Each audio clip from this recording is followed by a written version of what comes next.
दादा, ही माझी मैत्रीण रश्मी, जिच्यावर मी खूप जळते. हाय संकेत. हॅलो. उमाच्या भावाला बघून ऍटिट्यूड दाखवण्याचं ठरवलं होतं, पण दिसायला चांगला आहेस त्यामुळे वाचलास. मी पण विचार केला होता, त्यापेक्षा तू जास्त सुंदर आहेस त्यामुळे ना.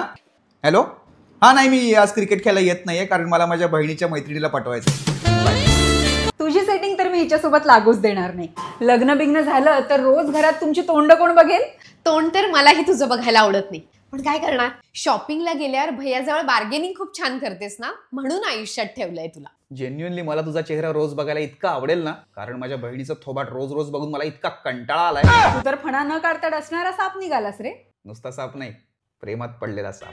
मग सरपटायला तयार ना, कारण तुला तर माझ्याच पुंगीवर नाचायचंय. जर तुमचं लग्न झालं तर मी तुझी नणंद होणारे विसरू नकोस. लग्नात असे तमाशे घालेन की मी तुझी मैत्रीण आणि तुझी बहीण असल्याचं दुःख होईल तुम्हाला. मी तर बाबा बायकोचा बैल बनणार आहे. आणि मी माझ्या या बैलाला आई बाबांपासून वेगळं करणार. दादा, आतापासून बायकोचा असा बैल बनलास ना तर रोज घरात आपली भांडणं होतील. हा, मी दिवसभर तुमची भांडणं बघणार आणि रात्री मस्तपैकी जाऊन दारू ढोसणार बिंदास.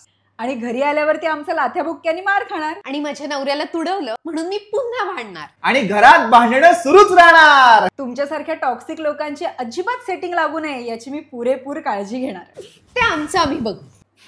आणि आपण ना रश्मी, इंस्टाग्रामवरती ग्रीन फ्लॅग आणि रेड फ्लॅग वाल्या व्हिडिओ बघायच्या आणि ना रोज एकमेकांसोबत एकमेकांना जज करून भांडायचं.